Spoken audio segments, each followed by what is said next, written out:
This is the video discussion for paragraph 15 of chapter 1 of 1984 by George Orwell. And the vocabulary that I have chosen from this paragraph is to pin something down, to hover, to fetch, magnitude, and predicament. Let's start with to pin something down. Maybe you remember back in paragraph 2, we talked about the word tact, and then I showed you a thumbtack. Now you can see in the picture behind me, in the video behind me, thumbtacks. Another word for that would be pin. You could call those pins, or you could use them to pin something. And to pin something means to stick something. And I think it used to be very common to put these in maps to find exact locations. And the phrasal verb to pin something down means to find something exactly, to find the exact thing, to find the specific thing. If we look in paragraph 15, it starts April 4th, 1984. Remember from the previous paragraph, Winston was just about to write something in his notebook, his diary, and that's what he wrote. He wrote the date, April 4th, 1984. He sat back. A sense of complete helplessness had descended upon him. To begin with, he did not know with any certainty that this was 1984. It must be round about that date, since he was fairly sure that his age was 39. And he believed that he had been born in 1944 or 1945. But it was never possible nowadays to pin down any date within a year or two. So you didn't know the exact date. You couldn't pin down the exact date. You couldn't find the exact date. The word hover means to float in the air and stay in one place, floating in the air. Maybe because I'm old, I think of helicopters when I think of hover, but I guess now with computers, we're always talking about the word hover.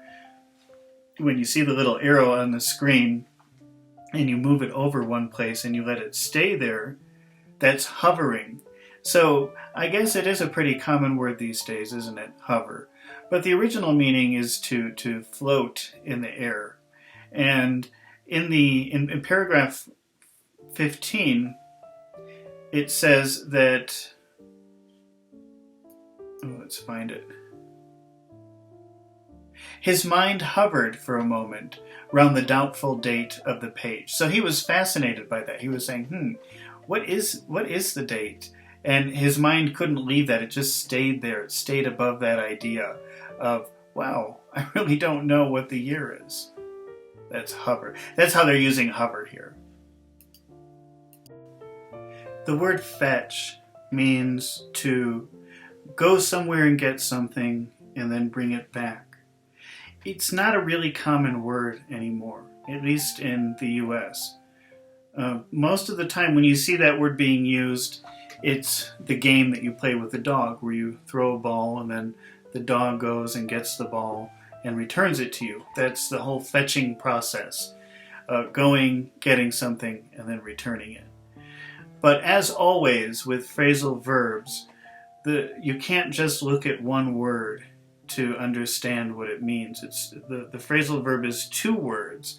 It's fetch up, and that's not a phrasal verb that I've ever heard before, and I had to look it up to see what it meant. And it turns out that it's used in the UK apparently. But I've watched many TV shows from the UK my whole life, but I've never heard that word. I've never heard fetch up. I wonder how common that is.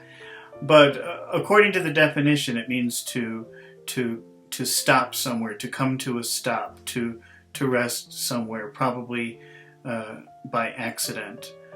Now, in the context of the paragraph, I guess that makes sense, because his mind hovered for a moment round the doubtful date on the page and then fetched up with a bump against the Newspeak word doublethink. So it stopped when he saw the word doublethink. So those thoughts stopped, or his mind stopped moving when he saw that word doublethink. All right, we have 2 more words left, 2 more vocabulary words in this paragraph. We have magnitude and predicament. The first word that we're going to talk about is magnitude, and I'm just going to read a couple of lines from the end of paragraph 15. For the first time, the magnitude of what he had undertaken had come home to him. To undertake something means to accept responsibility for something, or to take control over something. And so he's undertaking the responsibility to talk about the horrible things happening in his world, in his life. And for the first time, the magnitude of that, the word magnitude means very important, very serious, very big. Magna means big. And so for the first time, the magnitude of what he decided to do, the importance of what he decided to do, how big it was of what he decided to do, he just realized that for the first time. How could you communicate with the future? It was of its nature impossible. Either the future would resemble the present, the future would look like the present, in which case it would not listen to him because he already knows what it's like to live in the present. They're not listening. They're not paying attention to the horrible things going on. Or it would be different from it, and his predicament would be meaningless. The word predicament means bad situation. So it means situation, but a bad kind of situation. His predicament is that he's living in a very horrible time, a very horrible situation. And nobody would care if things are different. Why would they care about the horrible times that he wants to write about? Well, that is the end of paragraph 15. And we finally have Winston writing something down, but even in the very first moment when he's writing down the date, he realizes he doesn't even know if that's really the year that he's living in. And he stops writing and starts thinking about how bad things really are. And that's the end of paragraph 15. Okay, well, as usual, this is a really good time to go back and listen to some of the other paragraphs, listen to the readings of the paragraphs, listen to the discussions of those readings. Try to review some of that vocabulary, make sure that you understand what they mean in the context of the paragraph, and then it would be time to continue on to paragraph 16. Okay, well, if you like this video, if you found it helpful, please press the like button.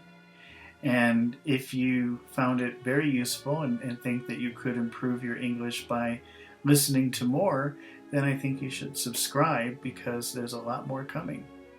All right, I will see you again in paragraph 16 of Chapter 1 of 1984 by George Orwell.